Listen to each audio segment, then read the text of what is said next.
quand on est victime de rejet, on doit se poser la question de savoir est-ce qu'on n'est pas soi-même responsable. Genèse chapitre 37, prenons les versets 2 et 3. Voici la postérité de Jacob. Joseph, âgé de 17 ans, faisait paître le troupeau avec ses frères. Cet enfant était auprès des fils de Bila et des fils de Zilpa, femme de son père. Et Joseph rapportait à leur père leurs mauvais propos. Ils rapportaient à leur père leurs mauvais propos. Il y a des gens qui sont... Ça, c'était pas mauvais, hein? Mais il y a des colporteurs. Oui, même dans des entreprises. Parfois, on les appelle les mouchards. Alors, si vous vous comportez comme ça, vous voyez, Joseph, c'était en famille. Et vous le faites. Même à l'église, il y a des gens comme ça.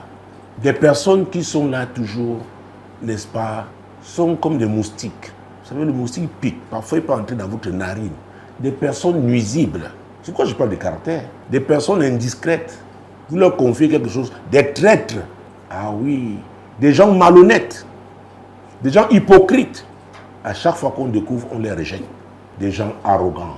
Au lieu de louer le Dieu qui les a rendus intelligents, ils utilisent cette intelligence, n'est-ce pas, pour humilier d'autres, pour les mépriser.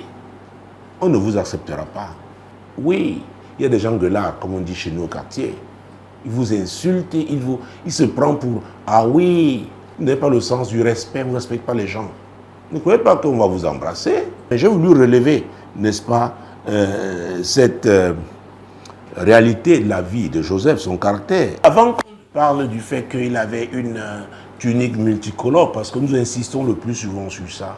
Nous insistons sur les songes qu'il a eus, comment se fait le haïr, comment il le haït davantage. Mais voici un trait de son caractère. Il rapportait à leur père leurs mauvais propos. Nous avons tous été des enfants. Nous savions que ceux de nos frères qui faisaient comme ça, on ne les aimait pas. Quand le père n'est pas là, on le cogne. On dit oui, va encore dire.